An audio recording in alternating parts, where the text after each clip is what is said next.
Hello, everybody. Welcome back to another episode of Oh Shoot. I am blessing you guys right now because we have two back to back guest episodes. Today, I'm talking with Justin Benson. Justin, thanks for being on the pod. I would love for you to kind of introduce yourself, tell everyone who you are and what you do.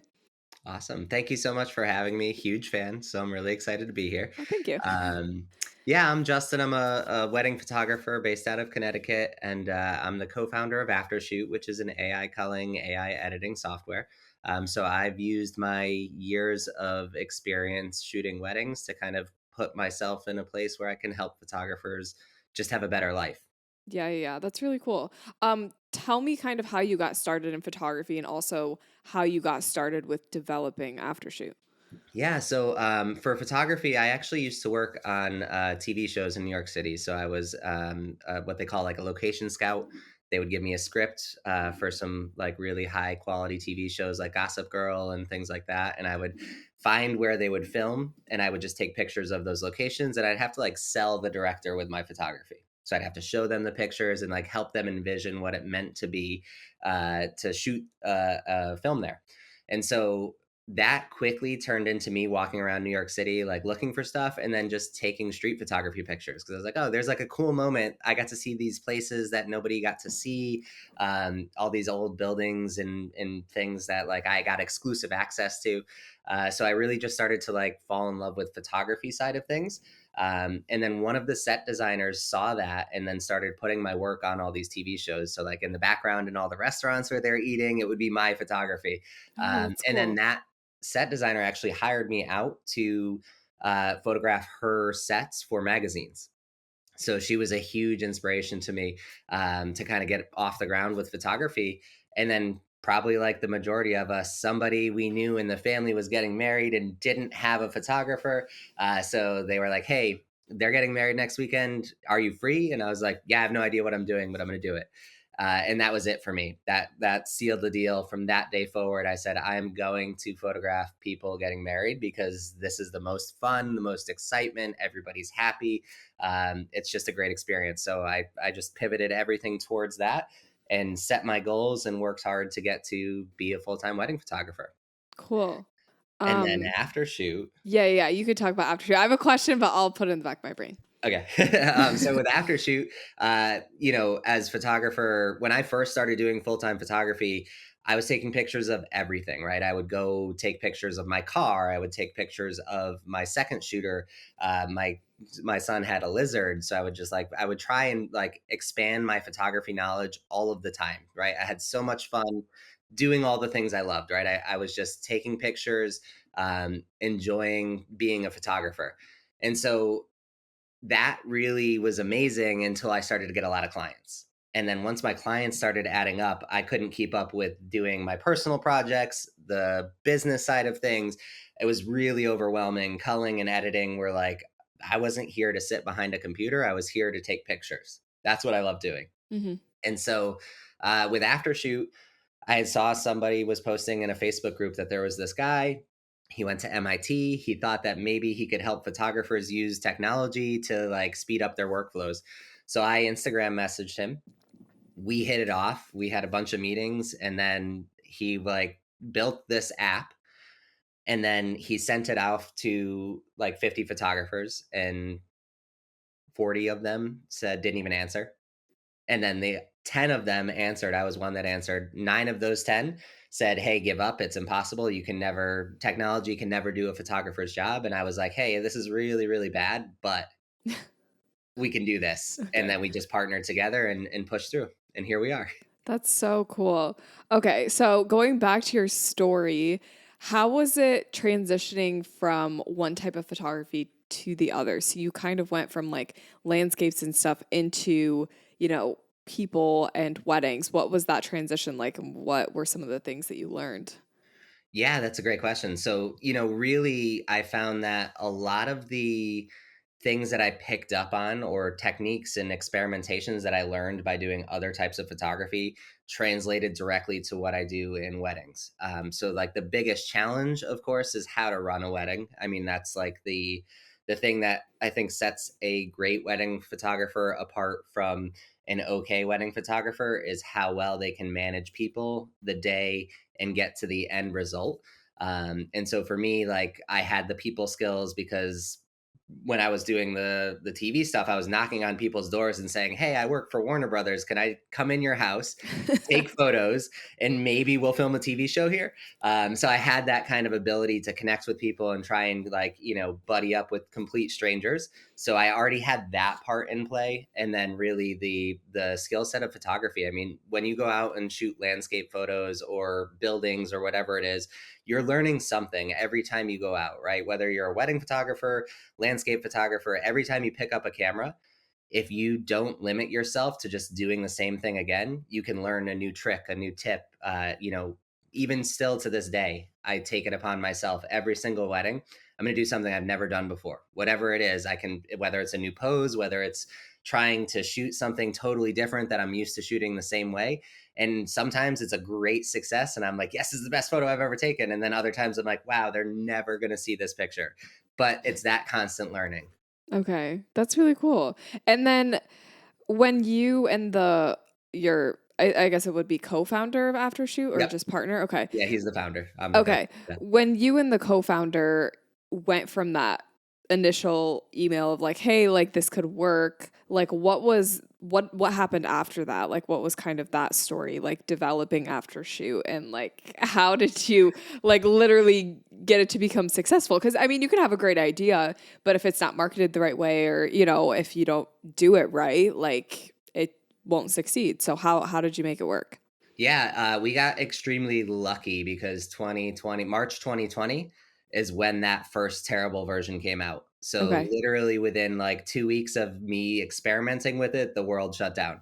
Yeah. So I call it like the longest email in history. I wrote all the things wrong with it, all the things that photographers need to learn and understand and how to get, it to select images for you. And then we sat down and we said, okay, what's actually possible?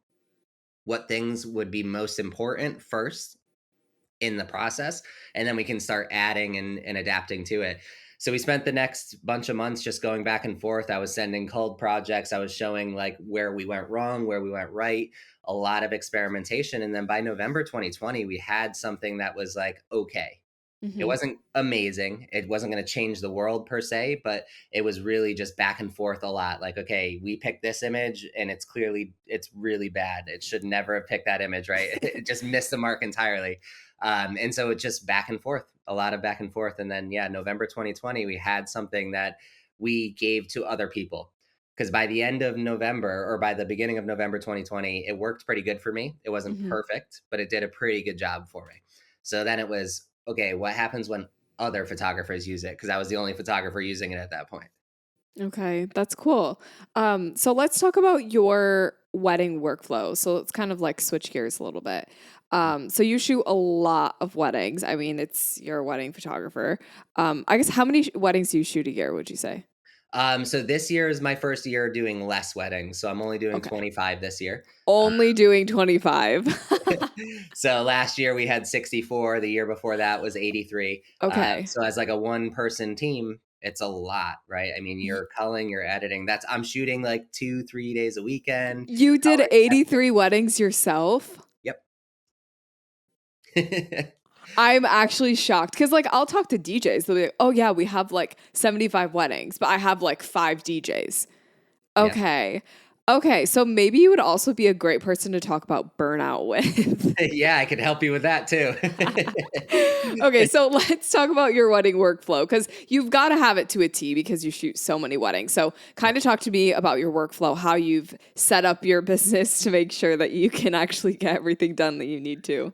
Yeah, so it's pretty simple. I'll come back from a wedding. I have like a multi-card reader, so I'll plug in all my memory cards. I'll download them. So I use Aftershoot, obviously. That has an ingest feature. So what it'll do is it'll actually take the files off the memory cards, load them onto two separate hard drives. So I have my backup hard drive, my working hard drive, and then it'll automatically start culling. So the AI will like, as soon as those files are on the hard drives, it'll immediately start culling for me. And again, it's AI, so it's not perfect. And the way we designed Aftershoot was to give you a little bit of everything. So like I always say, I'm a Nikon shooter, so the chances of me having like a whole set of photos out of focus is pretty high.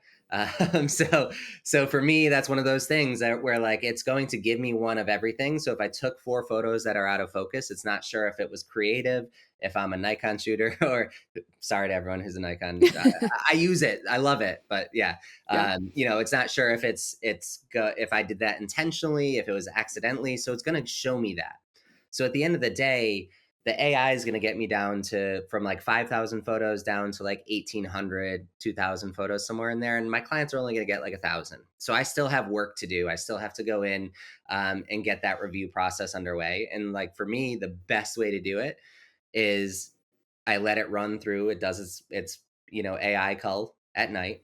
I wake up in the morning, I grab my cup of coffee, and I start reviewing because I can go through the review process in less than an hour, right? I can get it whittled down to 1,000 images, all my favorites, everything ready to go within an hour. Hmm. And that's how long it takes me to drink my coffee or my 2 cups Right. of coffee, right? So it's Hmm. all done immediately after, right? And from that point forward, we have the AI editing. So I'll run it through the AI editing, but I'm going to take the rest of the day off, right? That's it for me. I got my cull, my final selections, everything's done.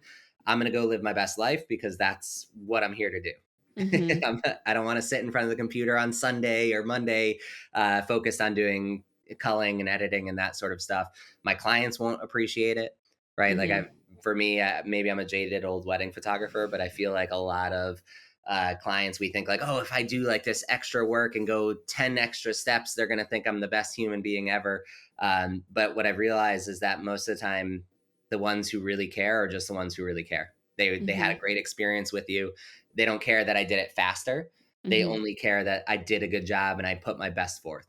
Hmm. So that's why I'm like, I'm gonna take Sunday off and then I'll go do my sneak peek the next day, right? The AI has edited everything. I'll do my sneak peek. And Hmm. then for me personally, I like to distance myself, right? So at that point, I wait before I go through the full editing process. I give a couple weeks, kind of let the wedding sit and digest because for me personally, I'm really attached to what I just did. So I will be like, oh, this is the best photo I've ever taken. I'm so excited for it. And then 3 weeks later, I'm like, that's not that good, actually. It's there's a better photo later that I'm not as connected to because that maybe I didn't work as hard for it, or I wasn't involved in it and creating it. Okay. So I like to give myself a couple weeks and then I just Hmm. come back to it. And then, like I said, the after shoots AI edited, it's the same process, right? It's going Hmm. through, correcting, adapting, adjusting. It's not going to get it right 100% of the time. It's going to get me a lot closer. So I Hmm. go through, tweak it, adjust it, and then all in, like my workflow before after shoot used to be like 15 to 20 hours per wedding, right? Like that's roughly how long I needed to sit in front of a computer to cull, edit, export, and get it out the door. Now I'm down to like less than 3 hours. That's my average. So I can really if I needed to do it really quickly, I could. Like I could Hmm. I could finish 3 weddings today if I had to. Hmm. Okay. And you were talking a little bit about like experience and like how your clients basically are going to have a great experience with you. Can you kind of talk me through like your process of giving your clients a good experience? Like what are some of the things that you do, even if it's like wedding prep? Like what are some of those things that you feel like kind of make you stand out in your business that give your clients like an amazing experience? That's a great question. I think really it's just being heavily involved with on the wedding day, right? So my pre stuff is not crazy. I just have a questionnaire that goes to them. Okay. They answer the questionnaire. I know exactly what I that questionnaire is dialed in. For me, it has every possible scenario that I need to know what the extra photos they want are, all the family relationships, all the bridesmaids, etc. And like the first thing I do on the wedding day before I even pick up my camera, I walk into the room with the bride and the bridesmaids. I pull out that sheet and I go to the bridesmaids' names and I say, "Hey, I'm going to play a little game. I want to try and guess your names based on your occupation," which I don't have their occupation, right? It's just their names. So I say, "Okay, what do you do?" And they're like, "Oh, I'm a nurse." And then I'm so and so. And then I'll go through the list and like sometimes I make a fool of myself. I never guess the name correctly, right? Because I have nothing to go on. I'm just guessing. Yeah. But by doing that, I start repeating the name. So if I had like 5 bridesmaids, once I guessed like Sarah's name, I keep repeating Sarah's name. So by the time that exercise is done, I've memorized all the bridesmaids' names and we're on a first name basis. And they love Mhm. that because I can literally, when we're doing bridesmaids photos, I can say, "Oh, Sarah, turn your body a little bit to the left." And she knows who she is. It's not like, "Hey, third person from the end," it's, Mhm. they have that connection. So it's things like that where the experience overall, they feel like it's customized and it's really personalized, but really it's just to me, it's almost like a pattern, right? I've Mhm. got it so locked in. I can recover from anything because I know what I have to do and how long it takes.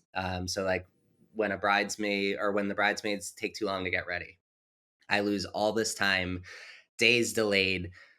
Everyone freaks out usually, but for me, I go, okay, I know I can do at the bare minimum, I can do a couple bridesmaids photos, I can do the bride and each bridesmaid, I can do all of that in just under 12 minutes, right? I've got it calculated down what the minimum is, the fastest I have to do it. So I just have to find 12 minutes at some point to do those photos, whether it's before or after. And I just go to the bride and I say, hey, we're a little bit behind. No worries. I'm going to get us back on track. I just need 12 minutes extra during cocktail hour. That's all I need, and we'll get you back on track. Or, hey, I Mhm. just need 12 minutes. Your ceremony's in 30. I know you wanted to relax. What if we just pull off to the side? No guests can see you. Let me just do these photos, just 12 minutes, and then we'll be back on track. You have nothing to worry about. And it's that sort of experience where they trust in me. They feel confident that I'm looking out for the best overall photos for them, but also really like keeping them on track because a day of coordinator or a wedding coordinator at a venue, they're not, they're only concerned with, is the ceremony on time, is cocktail hour done, is dinner going out, like those are their only concerns. And for me, my only concern is making sure that we're on schedule for the rest of the day so that when I get to the reception, I don't need anything else. All I need to do is take pictures of people having fun, let the bride and groom enjoy themselves, maybe sunset. Mhm. Oh, I really like that. I think it's so important to be like a trusted figure, but I think it's just as important to hold your cool, even if you are freaking out inside, like to actually be that one person that is calm and collected about it, especially if you have a lot of wedding experience. That's probably why they hired you, is because of your wedding experience. And I think if you're able to show, like, yeah, we're behind, but like, I'm not worried about it because I know that we'll be able to make up time here or like whatever. Like you said, I can get us back on track. I think that's so huge for client experience because nobody wants a freak out moment. Like I've seen the mother of the bride freak out, or even I've seen coordinators freak out. And it's like, what, like, that's not really doing anything. It's not really helping anything. And honestly, it is going to lead to just the couple not having the best day that they could. So sometimes I think you kind of have to put like those selfish things aside, like, oh, I want 45 minutes of portraits. Well, you might only get 20. I've had literally 10 before. Actually, I think in Mexico, I shot for 5 minutes. Like, actually, it was so quick. And like sometimes the couple's like just over it, or they just like, it's like whatever. And you just kind of have to be like, okay, it's not a selfish thing. Like, I need to make sure that my priorities are in check because ultimately the couple is my priority at the end of the day.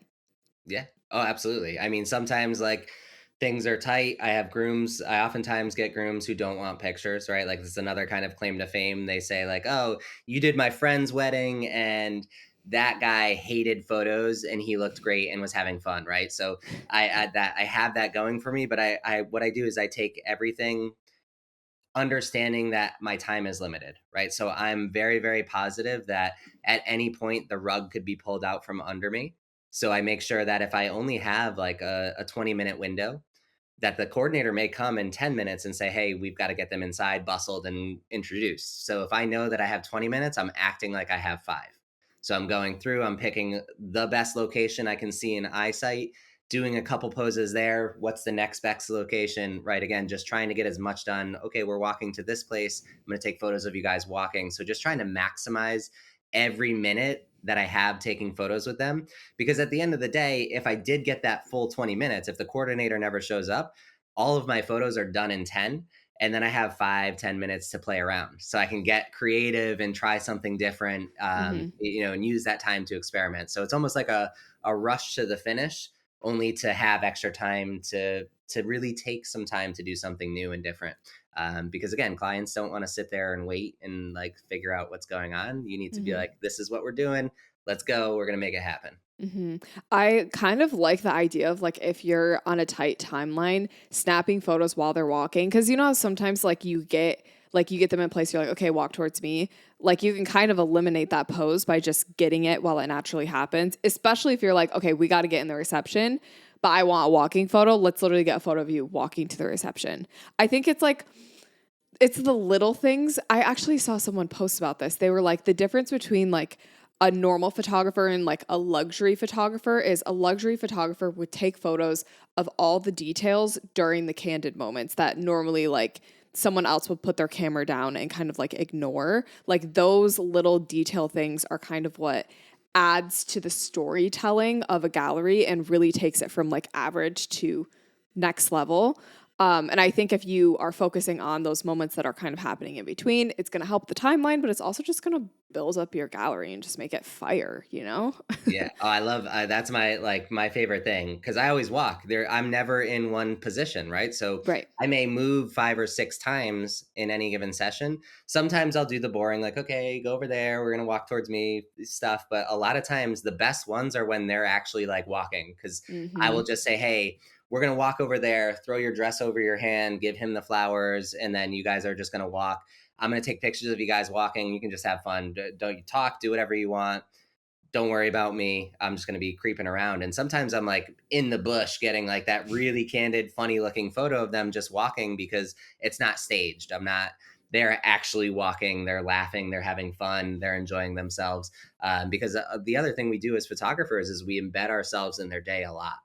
And so sometimes that means that you're the person who's really like, whenever they're moving or doing something, you're in charge of them and they don't have time to really like get comfortable and feel relaxed. So if I'm like, hey, you're going to walk like 100 feet, but I'm going to take pictures, but don't worry about it. Just whatever. If I get a good picture or not, that's fine. I just want you guys to have fun. Mm-hmm. That gives them 5 minutes to walk and talk and enjoy and smile. And they just got married. They're excited. They're happy. Mm-hmm.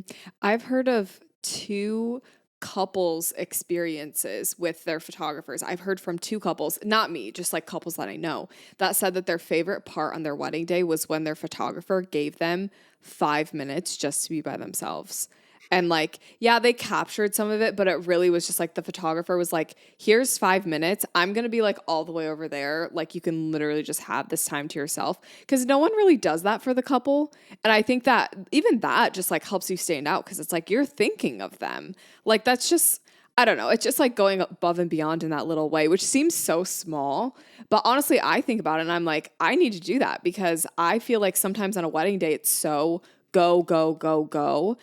Granted, did I make the timeline? Yes. Did I make it go, go, go, go? Yes. But like maybe we can change it a little bit to where you have like 5 minutes, like you said, to just like, have just a moment and just really, I don't know, just enjoy the day for what it is. Because I mean, each day is unique and each couple is getting married probably for the first time, if not like the second time, but it's still like just a big So, deal. yeah. Oh, Yeah. absolutely. I build that. My timelines always have a 10-minute buffer on everything I do. So if I know that I only need 20 minutes for the bridal party, I'm putting 30. Mm-hmm. Right. And so what I do is I stack a little bit of time here or there so that by the end of the day, I, in theory, will have a 30-minute gap where nothing is required, nothing is happening. There's no need for me to take photos, but I will if they're interested in it. And that's my main goal, right? Is Mm-hmm. I always ask my couples, like sunset shots are kind of my signature thing. We use the off camera flash and do like all, and some couples just don't want to do it at that point. When Yeah. sunset rolls around, they're like, you know what? I've had enough. And so Mm-hmm. I'm just like, hey, it's a nice sunset out. Are you interested? Maybe, maybe not. And if they say no, I'm good. I've already Mm-hmm. covered everything I need to cover. I'm not worried about doing it.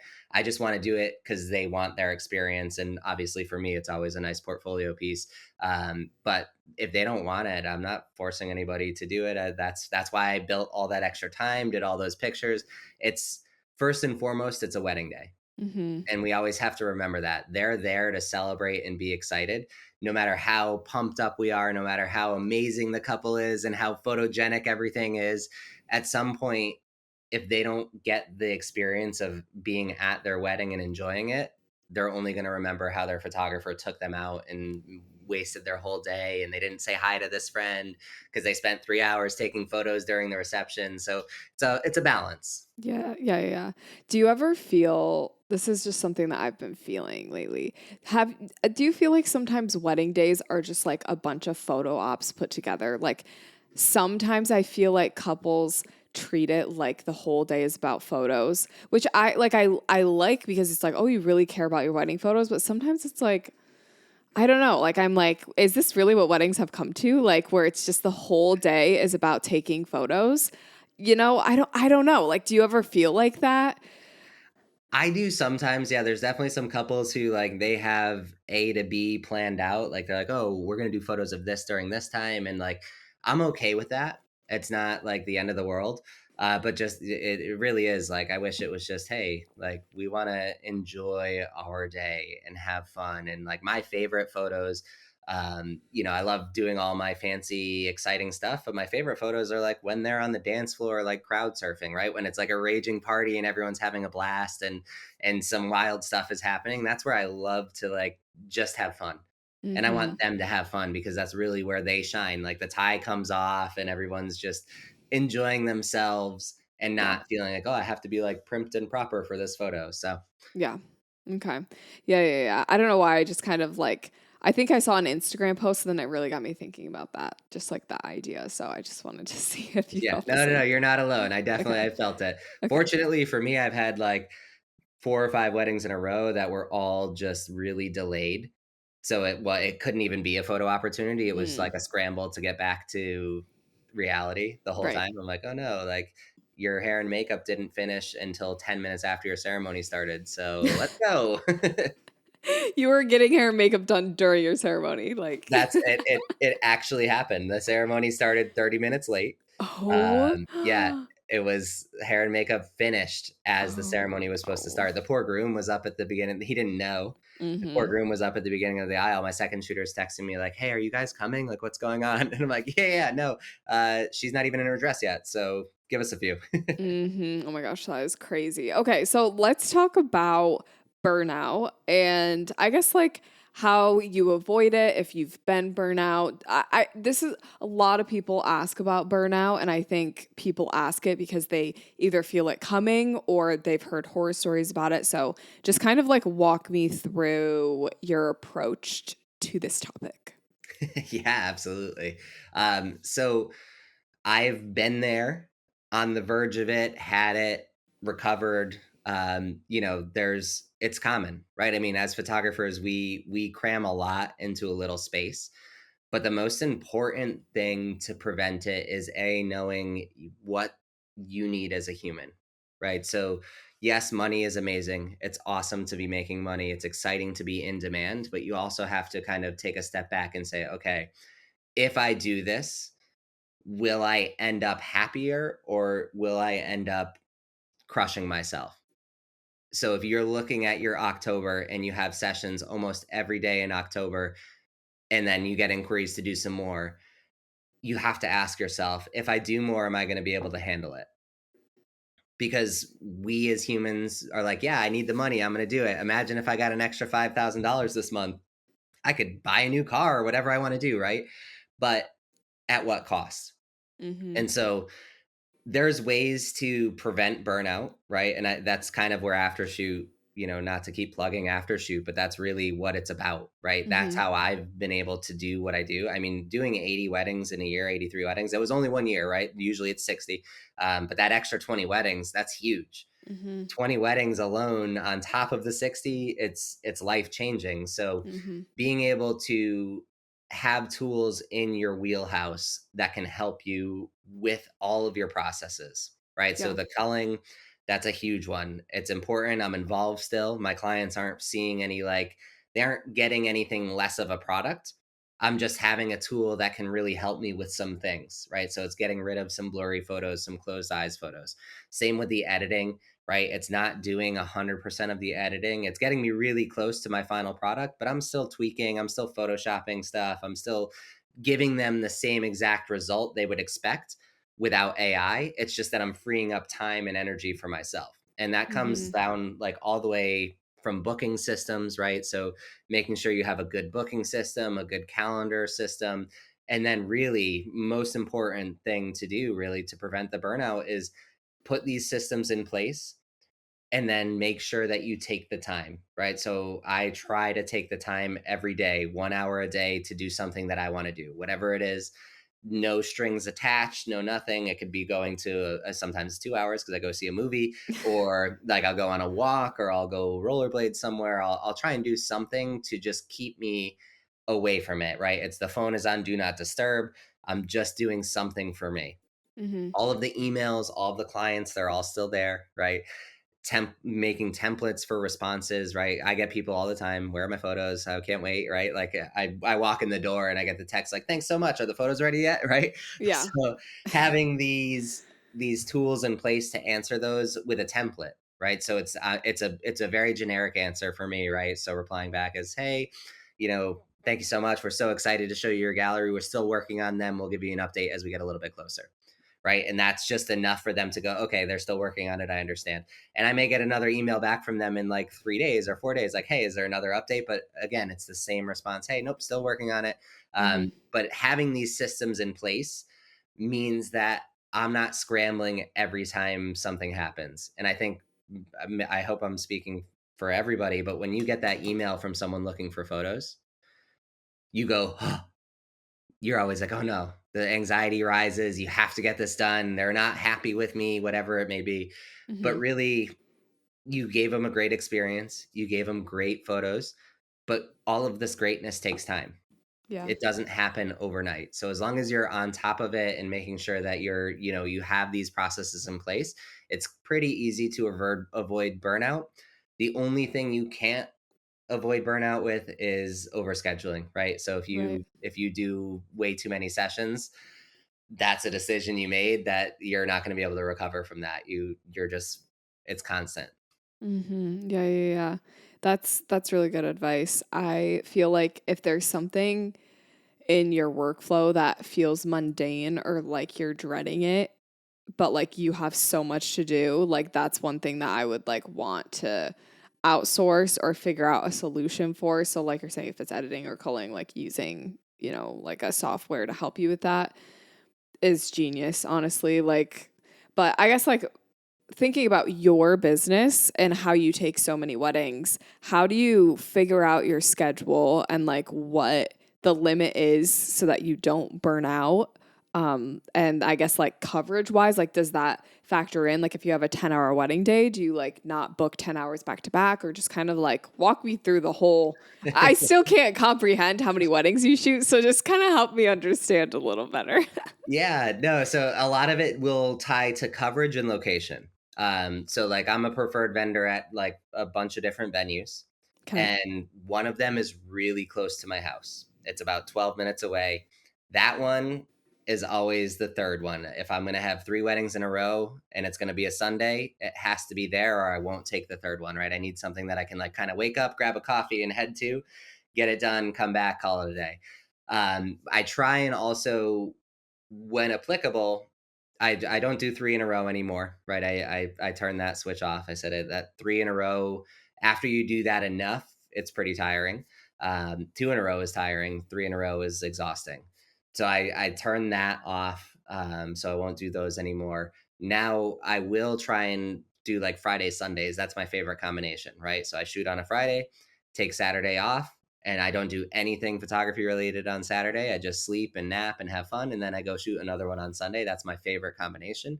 But really, knowing when the limit is understanding how you feel after one wedding, right? So if you shoot one wedding and you wake up the next day and your muscles hurt and you're tired and you feel like, oh, I just want to lay in bed, then you should just limit it at one. Because if you had to do 2 in a row, you're going to go way downhill from there.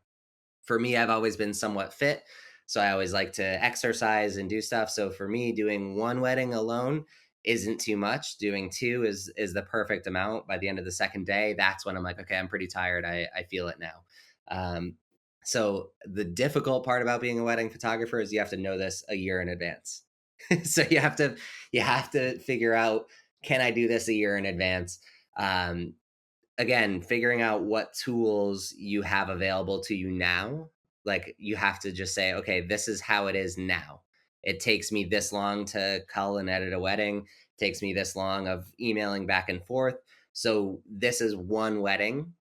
This is what it would mean to do two in a row. So, if I did two weddings in a row, if I do Friday and Saturday, if it took me 20 hours per wedding to cull and edit, it's going to take me 2 or 3 weeks to do my culling and editing because I'm Mhm. going to answer emails. I'm going to have other stuff going on. I'll have engagement sessions, things out there. So 20 hours is like, so you got to spread it over a week and a half. Mhm. So knowing that in advance, knowing that that's what it takes to do one wedding means that when I book, I have to be able to pre plan that so I don't have to try and squeeze two weddings into the same week as far as culling and editing. Mhm. So Okay. again, it's just time management and predicting. But the best rule of thumb, if you feel like it's a lot, if you look at it, if you're questioning, can I do this? Can I do three weddings in a weekend? Probably should just skip it. Right. Maybe you could do it once to see, but really, it's tiring. Mhm. So you mentioned that you're on preferred vendor lists. Would you say that that's where a majority of your bookings come from? Like, how are you getting, how were you getting 60 weddings a year, like marketing wise? Like, how are people finding you? That's something that I can't even comprehend is 60 weddings, like people actually wanting to book me for 60 weddings. Cause I'd be like, how would these people hear about me 60 times, you know? Yeah, absolutely. So a lot of it was from these venues. So it's a mix. It's venues and it's just general referrals. I would occasionally do like a Facebook boosted post or something, and like I would try and target it. Um, I can go into that whole targeting thing too, but like really, venues are a huge impact. I mentioned how like time efficient I try and be. Hmm. That's huge for venues. I'm always Okay. on the venues team. Couple needs beautiful photos, but the venue just cooked 150 steaks and they can't let them sit and get cold. So for a venue to love you, you need to be on schedule. And that's extremely important. And that's my foot in the door. I take a beautiful photo every single wedding. I go to a venue, I try and find some aspect of the venue that I love and try and do a nice big wide shot that shows a couple that's happy and kissing or smiling or whatever it is, and some big feature of the venue that they are excited about, whether it's a fireplace or it's a like arches in the back of the building, or just something that the venue, it's like their calling card. And by taking that calling card photo for them and making it unique, I hand that off to them, and that's marketing for them. They post it, they share it. They'll use it in their books that they give their couples, and they'll like, I'm on the cover and the backside of a lot of venues books Okay. for those exact photos. So when somebody goes to book this venue, they take the book, they see my picture, and then when they close the book, they see my picture again, and it just says, "Hey, this is who took the photo." They want to know. They're like, "Oh, I love that picture." So it goes a long way to make these connections, work with venues, try and keep on schedule. I check in with them regularly when I'm shooting, right? Like, hey, are we on schedule? Is this okay? Or if I have issues, right? If my timeline's behind, I say, hey, my timeline's behind by 20 minutes. What would you prefer? Do you want to get dinner out, introductions, first dance, everything? Do you want to get this going? And then I'll just take them outside after that. If you can just give me 20 minutes after that so everyone can get their food. And usually they're like, yes, oh my God, thank you for asking. We need to get the food out now. But when they come to people like photographers and go, hey, we're behind, and they say, oh, I need 20 more minutes, they're like, no, I got to get the food out. They're like, I don't want to work with that guy anymore. He's not helping me get to my end result that I need to. So Hmm. yeah, it's a lot of that, right? Just being on the venues team, talking to them, coordinating with them, and great photos are great photos, but if they don't have a great experience working with you, they're not going to put you on that list. Hmm. It's almost They'll like they're your secondary client, you know? Yep. Oh, Yeah. absolutely. I mean, they're happy. So a lot of venues, like, I'll go up to the coordinators and, ask them like, hey, is there anything that you guys like, any new additions or anything that you were really proud of as a venue owner that we can try and incorporate for the couple? And like, sometimes like, no, do whatever you want to do. And then other times like, yeah, there's like this view over here that I wish somebody would take a photo of. Sometimes it's not the best view. They just think it is, right? But I try and incorporate that in some way the best I can. And if it works, awesome. My couple's happy, the venue's happy, they got the shot they want.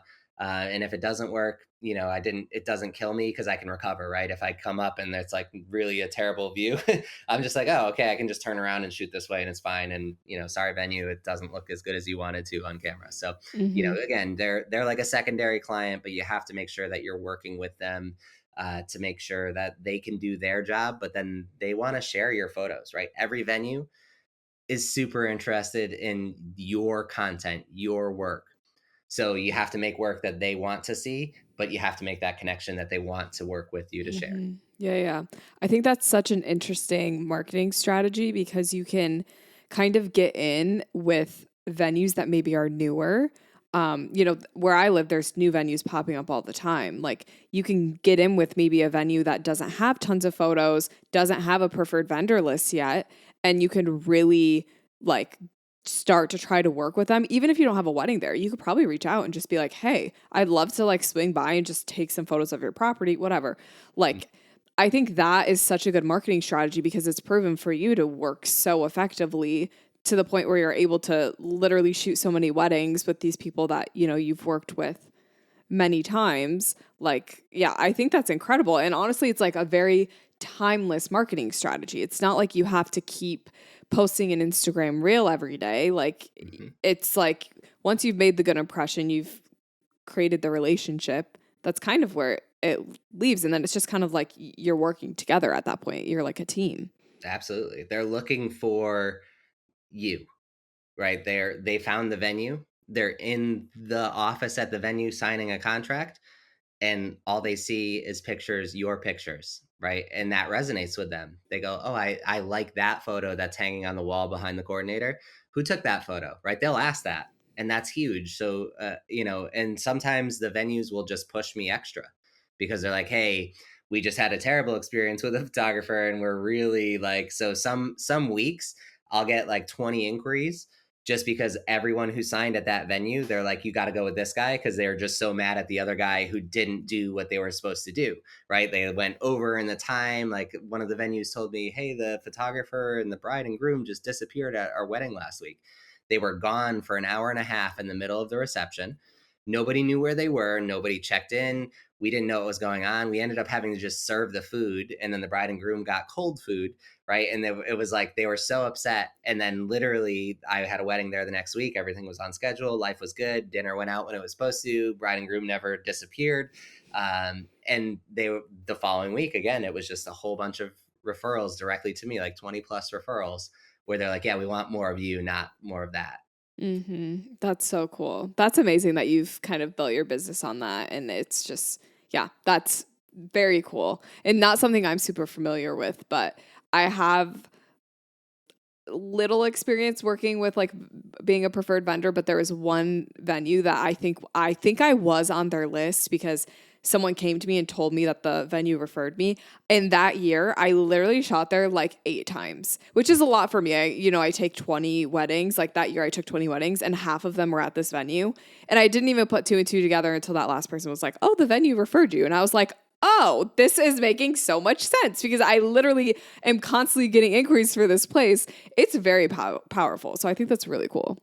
Yeah. Oh yeah. It's one of the best marketing strategies. I mean, you don't Mm-hmm. you don't have to time it out to arrive with them, right? They will usually get the venue before they pick a photographer. Yes. Yeah, So yeah, yeah. that's the first place they'll have contact with you, and they're guaranteed to have contact with you because every venue has a list, and every venue usually gives that list to the clients. And like you Mm-hmm. said, there's new venues popping up.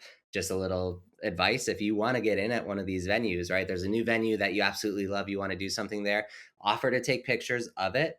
But something else you can do, if you have you can grab a couple models, right? Just like a couple, do an open call, do something for free, take some photos of them at this venue, right? Ask the venue if obviously if it's okay, but say, hey, I want to make some content. You're a new venue. I'd love to like do some like kind of like a styled shoot or something here. Doesn't have to be fancy. It could be like, baseline, like fake flowers and nothing crazy with makeup, but them having those big wide shots that show the venue and a happy bride and groom. That's what they Mm-hmm. want. And that's how you get on those lists. Yeah, yeah, yeah, absolutely. So smart. We're just over here giving away like The most valuable marketing strategy ever. I wanted to ask you, kind of to wrap up the episode, about AI, because I feel like everyone's talking about it. Like, it was a really big topic a couple months ago, but I feel like it's still really big. So I guess like AI and photography, where do you think like the industry is going? Like, how do you think it's going to impact things? As someone that literally like owns like an AI like software, like I feel like you have an in on all of these AI things. So just give us some knowledge. Yeah. So this is like the coolest time to be a photographer. It's maybe it's the second coolest behind like film to digital, but it's Mm, really being in this space at this time is absolutely amazing because we're about to change how we do photography in general, right? I mean, like with the generative AI and Photoshop, we're now able to say like, oh, it's okay if I accidentally like photograph a light stand in my shot, or if I, if there's somebody that I need to get rid of, it's pretty simple to just say, hey, remove this. And so we're getting all these tools that really make it a lot easier to produce our best work. I get a lot of people who say, okay, what's going to happen to my job, right? Like AI is going to replace me or whatever it may be, but that's not the case, right? We as photographers, we capture emotion. What we do is pretty much irreplaceable, right? You can't find some sort of AI that can really capture a moment or the essence of something. There's no nuances, right? You can prompt AI to create something that's very realistic, but you can't capture real life with AI. So most of us are okay. I would say maybe like some headshot photographers and some brand photographers. There might be a target on your back, but most of us are in a good position where we're capturing human emotion, whether it's families, it's newborns, it's weddings. We're hired out to be moment chasers, right? hmm All we're doing now is getting tools to make those images much better. Right now, we have tools to make being a photographer a much more enjoyable experience. If I don't have to spend 20 hours sitting behind the computer culling and editing, if I can do it in 3 with hmm AI, that's huge because I can either enhance my craft again like I used to, which is what I've been doing. I've been just playing around with the camera, and like I'll take my kids outside and I'll be like, "Hey, I took a picture. Sorry, I had to sidetrack here. I took a picture of a frog in my backyard the other day. I spent 30 minutes chasing this frog with a softbox because I wanted to see if I wanted to capture the frog mid jump. That was my only goal. So it was about just learning timing. I had a softbox in one hand, I had the camera in the other. I'm running around. The frog is jumping everywhere. It wants to get away from me. Poor guy probably had a heart attack. I got the photo, but it was such a fun experience. And so, like, it's why I do photography. It's why I love photography so much. So, being able to just do that and hone in on that craft, I'm never going to photograph a frog jumping on a wedding day. Right. But what I picked up from that, just chasing that frog around, revolved a lot around a softbox position to do some interesting shots. And so then I said, I really loved the light I put on the frog. It was an accident. It was a happy accident. It was the only picture of the frog jumping, but I had the softbox almost directly above the frog, and it created such a nice light and it rounded off very nice below. So then the following wedding, I took the softbox and actually hung it over the bride and groom. Like I had my second shooter with the stand basically dangling it right on top of them. And I just brought their chins up a little bit higher and had them look off into the other direction. And now I have this extremely dramatic but cool, soft, rounded light that I would have never done if I never took the picture of the frog. Right. So it's enhancing my capabilities by doing these sort of things. So having AI as a tool that can like better your business aspect of things, whether hmm it's blogging, whether it's responding to emails, like there's AI that can help you in every part of your workflow. Take advantage of them. It's a hmm great time to utilize them to give a better experience to your clients, whether it's faster turnaround times, whether it's a happier photographer because you're not like freaking out that you're overloaded with culling and editing. There's so many tools available to us to just be the best photographers we can be. hmm And for like us as a company, as Aftershoot, there's no better time to join in because we're, as a photographer myself, we're probably one of the only ones that's really looking at the photography industry from this perspective. So I'm looking at what photographers actually need what tools photographers actually use. I use the product every week in and of itself, right? So I have that firsthand experience. But what we're also looking at is how we can make the photography industry better. And that's really awesome that like every single photographer that subscribes to Aftershoot, we hear your voices. You request a feature, we look at that feature, we try and dictate how AI shapes the industry. We're Mm-hmm. doing the same with like creators. So we have like professional preset companies, professional photographers, they're building AI profiles that they're going to sell on the marketplace for photographers, right? But we were able to do something within this space that's unique to us and only us. And it's we're able to actually kind of encrypt these things so that they're made in a way that you can't go stealing profiles and stuff, right? Like we have competition obviously in the space, and they're kind of like, hey, you can steal it. It's really easy. Here's how. They'll teach you how to take money out of a creator's pocket. But we're like, hey, this is our chance, right? We can make it so that everybody in this industry, no matter what you do, whether you create presets, whether you're like a world class photographer or you're just like Joe Schmo on the corner who needs culling and editing, we could make this space for us. Every decision, every impact, we can make it so we're all earning to our best potential so that we can uplift the entire industry as a whole. And that's like, again, it goes to our pricing models. It's all flat rate, it's unlimited, because we don't want it to be like, oh no, outsourcing costs me everything. It's like, oh no, outsourcing costs me for the entire year what I would earn in one session. So I just take an extra session and all of my outsourcing is paid for. So again, it's just being able to take this stuff down to a level that you guys all get to be involved in. Every single photographer gets to say, hey, I really wish you had this feature. I really wish you guys could do this to help the industry. And we said, okay, we're in. We're a part of this industry, you know? Mm-hmm. Yeah, that's really cool. And I think like when it comes to AI, you were saying something about like people being afraid it's going to take their jobs. And like I've never been afraid of that, but only because I always think like AI literally cannot take the photo. There's always going to have to be a middleman. Like there's always, even if AI does end up figuring out how to, how to take photos, there's going to be a middleman that's going to have to coordinate that and then coordinate running photos through AI to get them edited. There's always going to be like a middle person. So yeah, I think it's really cool though how you said this is a cool time to like be in photography. Because there is a lot changing, but honestly, it's changing for the better. Like just hearing so many things you can do with AI and photography is amazing. It definitely didn't even exist when I started photography in 2017. Like these things weren't a thing. So like it's literally only been like 6 years and things are already changing. So yeah, Oh, it's amazing. It yeah, really is the time to be alive. I it mean, really is.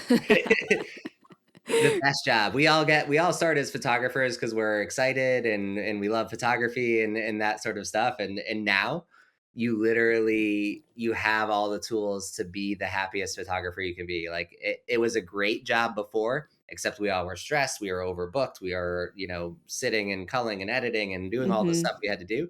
And now all of that stuff is alleviated and we're like, hey, this is cool. I Yeah. really do have the best job, right? It's true. It's true. Yeah. Well, Justin, thank you so much for coming on the podcast today. I would love for you to tell everyone where they can find and follow you if they don't already. Yeah. And if you have anything coming up. Yeah, awesome. So you can find me, Justin, at J Benson Photography. I'm on Instagram, so you can find me there. And then Aftershoot, you can find us. It's at Aftershoot Co.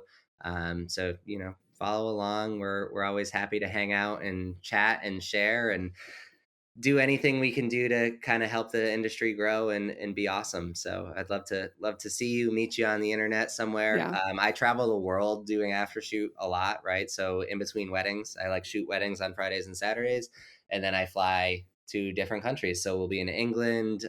We're always at all the trade shows in the US. So if you're ever somewhere, just stop by, look for the guy with the big goofy mustache, and I'll give you a hug and a t-shirt. Cool. Awesome. Well, thanks again, Justin, for coming on the podcast today. It was great chatting with you. And I hope everyone listening has a great rest of their day.